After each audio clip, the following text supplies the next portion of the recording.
아름다운 찬양 감사드립니다. 오늘은 우리 교회가 창립 74주년을 맞는 매우 뜻깊은 날입니다. 1950년 4월 1일 이곳 고등동산에 농천교회를 하나님께서 세워주셨습니다. 그리고 74년 동안 변함없이 한결같이 하나님께서 이곳에서 복음을 전할 수 있도록 에벤에셀로 도우신 하나님을 찬양합니다.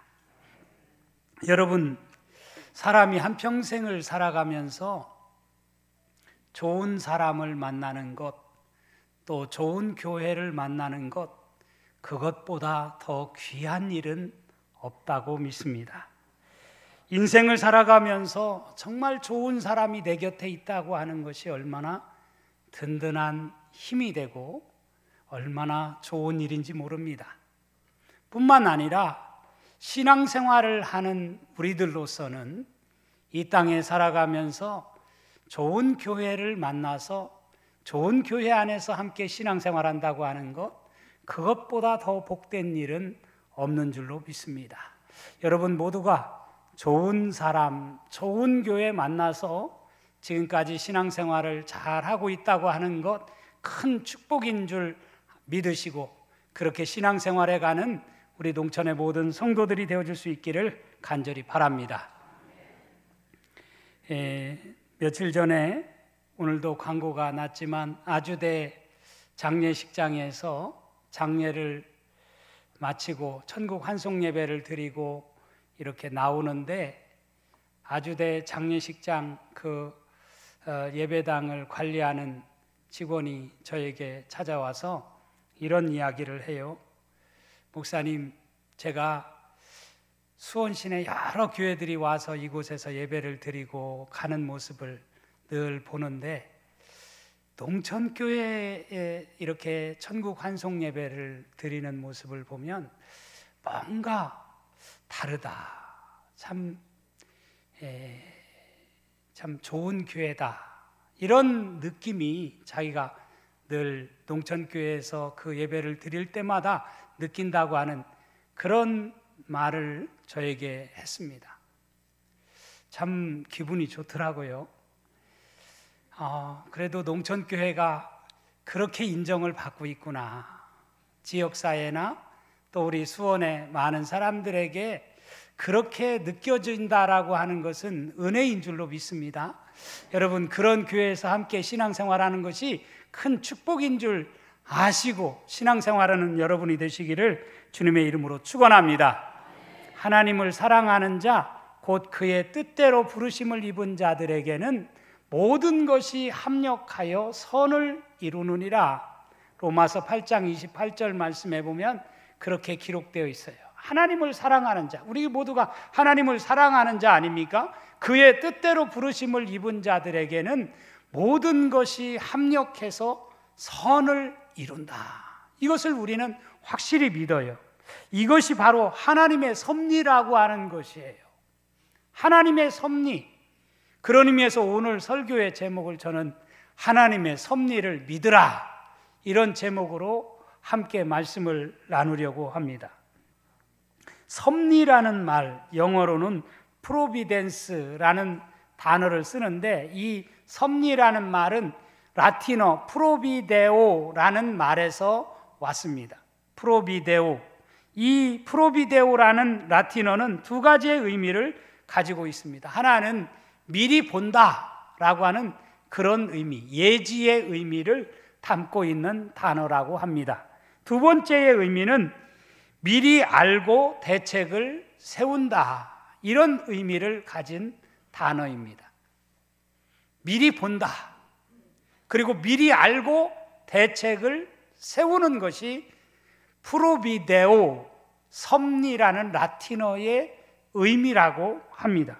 그러므로 섭리란 세상과 우주 만물을 다스리는 하나님의 계획과 뜻을 우리가 섭리라고 할 수 있는데, 바로 이 세상, 우주 만물을 다스리는 하나님의 계획, 하나님의 뜻을 우리가 알고 그것을 깨닫고 거기에 맞게 우리가 응답하며 살아가는 삶, 그것이 우리 그리스도인들의 삶이 아닐까 그렇게 생각을 합니다. 시편 33편 말씀에 보면 이런 말씀이 나와요. 여호와의 계획은 영원히 서고 그의 생각은 대대에 이르리로다. 여호와를 자기 하나님으로 삼은 나라 곧 하나님의 기업으로 선택된 백성은 복이 있도다. 여호와를 자기 하나님으로 삼은 나라 곧 하나님의 기업으로 선택된 백성은 복이 있다. 여러분 모두가 하나님의 백성으로 선택된 백성 아닙니까? 여러분 모두가 그런 의미에서 복 있는 자인 줄로 믿습니다. 이것은 내가 선택한 것이 아니라 만세 전에 하나님께서 우리를 불러주셔서 예정하셔서 우리를 선택해 주셨다라고 하는 사실이에요. 그게 우리의 예정론 아닙니까? 여러분, 이 자리에 여러분들이 농촌 공동체의 한 일원이 되어서 예배를 드리는 이 모든 것, 여러분이 선택한 것 같지만 하나님께서 여러분을 부르셔서 선택하셔서 이 자리에 나와 예배 드리게끔 하나님이 하셨다라고 하는 사실을 믿으시고 그런 섭리 속에서 우리는 살아간다. 나는 하나님의 섭리를 믿는다. 이런 믿음을 가지고 살아가는 것이 얼마나 복되고 귀한 일인지를 깨닫는 저와 여러분이 될 수 있기를 간절히 바랍니다. 종교개혁자 장 깔뱅은 기독교 강요라고 하는 책에서 이렇게 말합니다. 하나님은 자신이 창조하신 세상을 섭리로서 돌보시고 보호하시며 각 부분들을 다스리신다. 창조주 하나님은 곧 섭리자 하나님이시며 하나님의 섭리란 신앙의 눈으로만 통찰할 수 있는 하나님의 활동이다. 이렇게 말하고 있습니다. 여러분, 이 세상 우주 만물을 창조하신 창조주는 동시에 섭리자라는 거예요. 섭리자인데 그 섭리자라고 하는 하나님의 섭리라고 하는 것은 뭐냐? 신앙의 눈으로만 통찰할 수 있는 하나님의 활동이라는 거예요. 믿지 않는 사람들은 그것이 보이지가 않아요. 그것을 깨닫지를 못해요.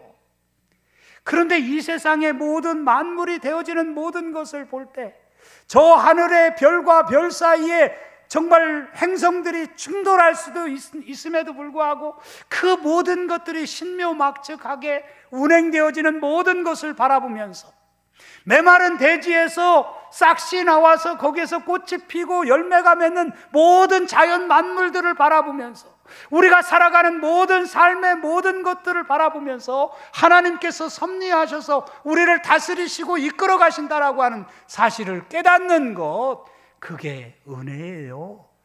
그게 믿음이에요. 그것을 신앙의 눈으로만 통찰할 수 있는 하나님의 활동을, 그것을 보는 것, 그게 섭리라는 거예요.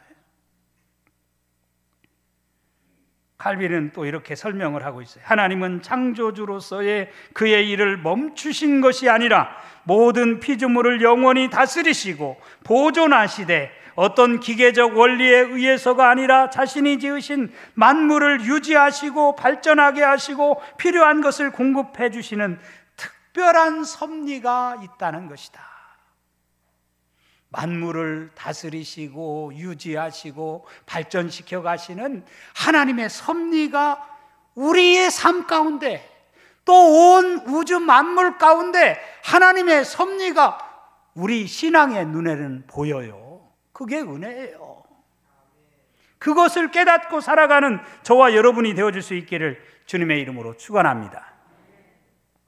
저는 올해 사도행전의 말씀을 가지고 설교를 하고 있습니다. 사도행전을 가지고 설교하게 된 것도 가만히 생각해 보니까 하나님의 특별한 섭리구나, 그런 생각을 하게 되어요. 왜냐하면 올해 우리 교회의 표어가 뭐예요? 다시 선교적 교회로, 다시 선교적 교회로 나아가기 위해서 어떻게 해야 될까? 제가 기도하는 중에 사도행전의 말씀을 우리가 공부하고 또 깨달아야 다시 선교적 교회가 되지, 그런 마음이 들더라고요. 그래서 사도행전의 말씀을 올해는 한번 강해식 설교를 해봐야 되겠다. 그렇게 마음을 먹고 사도행전을 설교하기 시작한 거예요. 또 오늘 창립기념주일에 우리가 일꾼을 선출하자, 장로를 피택하자, 당회에서 미리 정했어요. 창립기념주일에 우리가 일꾼을 선택하겠습니다. 그런데 왜 우리가 장로를 피택해요? 왜 일꾼을 세워요? 다시 선교적 교회로 나아가기 위함이라고 생각이 들어요. 저는 오늘 다시 선교적 교회로 일꾼을 선출하는 이날 어떤 말씀을 전할까 고민하지 않았어요. 사도행전의 말씀을 지금 계속 강해해서 가고 있기 때문에 오늘 우리가 읽은 말씀이 사도행전 6장 1절에서 7절의 말씀을 읽게 되었어요. 가만히 생각해 보니까 제가 무슨 오늘 어떤 말씀을 전하려고 한 게 아니라 하나님께서 모든 것을 그렇게 만들어 가시고 있구나 라고 하는 것을 오늘 말씀을 제가 준비하면서 생각하게 되었어요. 제가 그렇게 꽤 맞추려고 한 것도 아니고 하나님께서 모든 것을 딱딱 들어맞게 하나님께서 이끌어 가시는구나 라고 하는 것을 제가 고백할 수밖에 없어요. 여러분의 인생 하나님께서 이 모양 저 모양으로 하나님이 지켜주시고 인도해 가시는 것을 여러분은 믿으시기를 바랍니다. 그게 하나님의 섭리예요. 하나님이 우리를 선한 길로, 형통한 길로, 하나님을 사랑하는 자, 곧 그의 뜻대로 부르심을 입은 자들에게는 모든 것이 합력하여 선을 이루어 가시는 하나님이심을 믿는 여러분이 되시기를 주님의 이름으로 축원합니다. 그런 믿음을 가지고 살아가는 것이 너무너무 중요한 거예요. 본문의 말씀을 보면 예루살렘 교회가 점점 성장해 가면서 헬라파 유대인들과 히브리파 유대인들 사이에 갈등이 생겼다고 말씀하고 있어요. 그로 인해서 예루살렘 교회는 큰 위기를 만났습니다. 그런데 그 위기를 어떻게 돌파해 갔는가 봤더니 결국은 일꾼을 세움으로 그 예루살렘 교회가 위기를 돌파해 가더라고요. 그 당시 예루살렘 교회를 자세히 들여다보면 히브리파 유대인들이 예루살렘 교회를 소위 꽉 잡고 장악하고 있는 그런 상황이었어요. 그렇지만 아직은 소수이지만 그럼에도 불구하고 그 예루살렘 교회 안에 헬라파 유대인들이 각 지역에서 온 사람들이 점점 늘어나게 되어진 것입니다.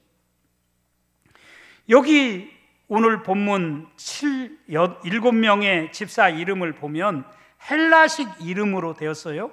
물론 그렇다고 해서 그들이 모두 헬라파 유대인들이라고 단정할 수는 없지만 여러 가지 정황상 오늘 뽑혀진 이 7명의 사람은 헬라파 유대인들이었을 것이다. 그렇게 성경학자들은 추정을 합니다. 아무튼 예루살렘 교회는 갈등을 겪던 저들이 갈등을 해결하고자 일꾼을 뽑아 세워서 새로운 모습으로, 완전히 달라진 모습으로 우뚝 서게 되어진 것을 오늘 말씀을 통해서 볼 수가 있어요. 오늘 본문으로 돌아가서 1절을 보면 이렇게 말씀이 시작되어져요. 우리 1절 다 같이 한번 같이 읽도록 하겠습니다. 시작. 그때에 제자가 더 많아졌는데 헬라파 유대인들이 자기의 과부들이 매일의 구제에 빠짐으로 히브리파 사람을 원망하니, 그렇게 말씀을 합니다. 이 본문을 자세히 보면 눈여겨볼 대목이 나옵니다. 먼저 예루살렘 교회가 당시 놀라운 부흥을 이루었음을 말해주고 있습니다. 숫자적으로도 폭발적인 성장을 한 것을 우리가 사도행전 2장부터 쭉 읽어보면 알 수가 있어요. 오순절날 마가의 다락방에 120명의 문도가 모여서 기도를 했는데 그들에게 성령이 임하니까 그들이 예루살렘에 나아가서 이제 복음을 본격적으로 전하지 않습니까? 그러는 가운데 사도행전 2장 41절에 보면 3,000명씩, 하루에 3,000명씩 신도가 늘어났다라고 하는 것을 말씀해 주고 있는 것을 볼 수가 있어요. 그런가 하면 사도행전 4장 4절에 가서 보면 믿는 자가 남자만 5천이나 되었다라고 그렇게 기록하고 있는 것을 볼 수가 있어요. 여러분, 120명으로 출발한 예루살렘 교회가 하루에 3,000명씩 회개하는 역사가 일어나고, 또 남자만 5,000명이나 믿게 되었다라고 말씀을 하고 있으니까 얼마나 예루살렘 교회가 정말 왕성하게 일어났는가라고 하는 것을 우리가 충분히 짐작해 볼 수 있어요. 그런데 여러분, 이렇게 수적인 성장만 한 것이 아니라 오늘 우리가 읽은 본문 6장에 가서 보면, 6장 1절에 보면 뭐라고 말씀을 하고 있어요? 제자가 더 많아졌다라고 하는 말씀을 하고 있어요. 그때의 제자가 더 많아졌다. 심지어 7절에 가서 보면 제자의 수가 더 심히 많아지고 허다한 제사장의 무리도 이 도에 복종했다라고 하는 말씀이 나옵니다. 제자의 수가 더 심히 많아지고 허다한 제사장의 무리도 이 도에 복종했다. 저는 이 말씀을 가만히 묵상하면서 생각해 봤어요. 여러분, 예루살렘 교회에 참 사람들이 이렇게 많이 불어났는데 그 불어난 무리들 가운데 제사장의 무리도 예수를 믿게 되었다는 거예요. 제사장이 어떤 사람입니까? 그 당시에 유대교에 아주 심취해서 유대교 뿌리부터 유대교로 제사장들은 레위 지파에서 제사장이 나왔으니까 그들이 유대교가 존재하기 때문에 그들은 거기서 속된 표현으로 밥 먹고 사는 사람, 직업적인 그런 사람이 제사장이에요. 그런 제사장의 무리가 유대교에서 벗어나서 예수를 믿게 되었다, 기독교로 변화되었다, 이건 엄청난 사건이에요. 엄청난 놀라운 일입니다. 벳세다 광야에서 예수님이 이렇게 복음을 전할 때 수많은 허다한 무리들이 예수님을 따르게 된 것을 우리가 볼 수가 있어요. 그때 주님께서 굶주린 백성들에게 너희가 먹을 것을 주라고 하시면서 한 소년이 바친 보리떡 5개, 물고기 2마리를 가지고 5,000명을 먹이신 사건을 우리가 기억하잖아요. 그 당시에 수많은 사람들이 따랐던 그 사람들은 어떤 사람들이에요? 배고픈 사람, 정말 힘들게 살아가는 가난한 사람들, 또 병든 사람들.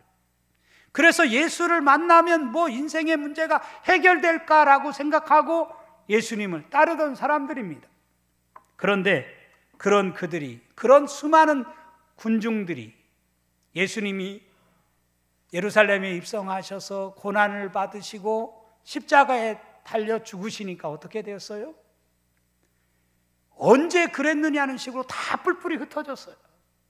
예수를 따르던 수많은 사람들 다 없어져 버렸고, 여인들 몇 사람 남아서 예수님이 십자가 지시고 가시는데 졸졸 따라간 것을 우리는 성경에서 봐요. 저는 요즘 한국 교회가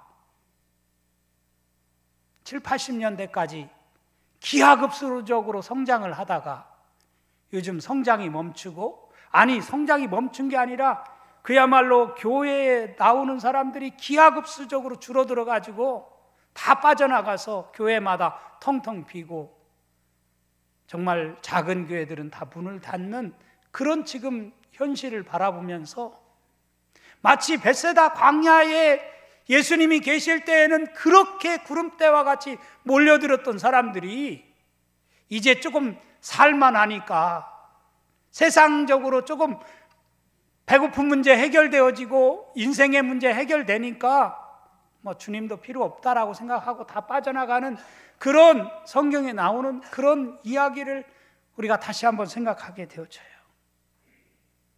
그런 의미에서 정말 우리 농천교회는 창립 74주년을 맞는 오늘 그래도 이렇게 많은 성도들이 모여서 함께 예배드릴 수 있다는 게 얼마나 감사한 일이고 정말 하나님께 영광을 돌리지 않을 수가 없어요. 저는 농촌교회 성도들은 많은 허다한 무리들이 아니라 제자들이 이곳에 모여서 예배를 드린다고 믿어요. 주님을 어떤 상황 속에서도 주님을 믿고 따르겠습니다, 이런 분명한 신앙 고백을 가지고 나아가는 저와 여러분이 되어줄 수 있기를 간절히 바랍니다. 여기 또 하나 오늘 1절 말씀에서 눈여겨볼 대목은 교회 안에 갈등이 시작되었다라고 하는 거예요. 지금까지 예루살렘 교회는 어떤 일만 있었습니까? 그야말로 놀라운 은혜와 기적만 있었어요. 능력의 역사만 나타났어요. 그런 예루살렘 교회인데 이제 시간이 흘러가면서 보니까 갈등이 싹트기 시작하는 거예요. 불평, 원망이 싹트기 시작하는 것입니다. 여러분, 저는 이 모습을 보면서 어느 공동체든 마찬가지겠지만 원망이 그 안에 자리 잡기 시작하면, 갈등이 생기기 시작하면 그 공동체는 아무리 크다 할지라도 무너질 수 있어요. 무너질 수 있어요. 그것을 우리는 지금 한국교회 안에서 보고 있지 않습니까? 그런 의미에서 원망을 해소해 줘야 돼요. 갈등이 해결되어야 돼요. 갈등이 그대로 싹터서 그것이 자라게 되어지면 공동체를 무너뜨릴 수 있다라고 하는 사실을 우리는 명심해야 돼요. 예루살렘 교회에 생긴 원망이 무엇이었습니까? 한마디로 차별의 문제였어요. 헬라파 유대인들 중 그들에게 속한 과부들이 번번이 구제의 대상에서 빠져서 소외감을 느끼기 시작했다라고 하는 사실을 1절은 우리에게 말해주고 있어요. 예루살렘 교회가 폭발적으로 성장하면서 사실은 물질도 많이 쌓이게 되었습니다. 바나바를 비롯한 예수님의 제자들 가운데서 자기의 물질을 자기 것이라고 주장하지 않고 사도들의 발 앞에 내어놓았어요. 그래서 그 물질들을 모아가지고 이제는 다른 사람들을 구제하기 시작을 했습니다. 그런데 구제하다 보니까 예루살렘 교회의 주축 멤버가 누구예요? 히브리파 유대인들이에요. 히브리파 유대인들이 팔은 안으로 굽는다고 구제하면서 자기 파에 속해 있는 사람들을 구제하기 시작한 거예요. 그러다 보니까 먼 곳에서 이 예루살렘에 와서 사는 헬라파 유대인들은, 디아스포라 유대인들은 가만히 보니까 구제를 하는데 자기들에게는 미치지 못하고 히브리파 유대인들끼리만 이렇게 구제하면서 생활하거든. 안 되겠다 싶으니까 헬라파 유대인들이 그 문제를 이제 사도들에게 제기를 한 것입니다. 그래서 오늘 말씀이 바로 그런 상황 속에서 나와진 말씀이라고 하는 것을 우리는 깨달아야 돼요. 그런 의미에서 저는 우리 농촌교회도 오늘 일꾼을 선출하는 이유가 있어요. 그것은 목사 혼자 모든 거 북치고 장구치고 다 할 수가 없어요. 교회는 목사와 장로, 안수집사, 권사, 모든 일꾼들이 서로 일을 나누면서 서로 함께 모든 사람들이 불평과 불만이 없도록 그런 어떤 갈등이 해소되도록 만들어가는 그런 공동체가 되어질 때 우리 교회는 아름다운 공동체가 되어질 줄로 믿습니다. 몇몇 사람이 그냥 모든 것을 다 좌우지하는 그런 교회는 건강한 교회가 아니에요. 서로 나눌 수 있는 그런 교회가 건강한 교회인 줄로 믿습니다. 오늘 2절에서 4절 말씀해 보면 12사도가 모든 제자를 불러 이르되 우리가 하나님의 말씀을 제쳐놓고 접대를 일삼는 것이 마땅하지 아니하니 형제들아 너희 가운데서 성령과 지혜가 충만하여 칭찬받는 사람 7을 택하라. 우리가 이 일을 그들에게 맡기고 우리는 오로지 기도하는 일과 말씀 사역에 힘쓰리라 하니. 여기 보면 사도들을 비롯한 예루살렘 교회 지도자급 사람들은 자기들이 모든 일을 다 좌우지하려고 하지 않았다는 거예요. 이 일을 나누어 줄 줄 알았다는 이야기입니다. 그래서 일꾼을 뽑게 되었다는 말씀이에요. 저는 이 대목이 너무너무 중요하다라고 생각이 듭니다. 교회가 커지면 커질수록 목사 혼자 일할 수 없습니다. 목사를 도와 함께 일할 장로님들이나 권사님, 안수집사님, 이런 분들이 중요한 것입니다. 저는 우리 교회 장로님들처럼 훌륭한 장로님들은 없다고 믿고 있어요. 지금까지 제가 이렇게 목회할 수 있는 것, 훌륭한 장로님들이 제 목회를 도와서 지금까지 제가 이렇게 너무나 흠이 많고 부족함이 많은 저를 이해해주고 도와주고 협력해줘서 우리 교회가 74년 동안 변함없이 달려올 수 있었다라고 저는 믿어요. 너무너무 장로님들에게 감사를 합니다. 저는 그런 차원에서 앞으로도 목회를 잘 도울 수 있는 장로님들을 세워 우리 농천교회가 더욱 힘있는 교회로, 선교하는 교회로 나아갈 수 있도록 좋은 일꾼을 뽑아 세우는 것, 우리 교회가 마땅히 해야 될 대단히 중요한 일임을 깨닫는 저와 여러분이 될 수 있기를 간절히 바랍니다. 여기 너희 가운데서라는 말씀은 헬라파 유대인들 가운데서라는 뜻이에요. 그러니까 7 집사가 다 헬라파 유대인들로 채워지게 되었다는 이야기입니다. 물론 출신 성분이 다가 아니지요. 그렇지만 당시 교회 안에 있던 불평과 원망을 없이 하기 위해서 사도들은 이렇게 일꾼을 뽑기로 결정을 했는데, 공교롭게도 헬라파 유대인들로 7명이 선출이 된 것입니다. 또 여기 보면 성령과 지혜가 충만하여 칭찬받는 사람이라고 되어 있는 것을 볼 수가 있어요. 교회는 세상의 학력이나 무슨 재력을 가지고 일꾼을 뽑는 것이 아니고 정말 성령과 지혜가 충만한 사람, 칭찬받는 사람을 일꾼으로 선택해야 한다라고 하는 것을 말씀해 주고 있어요.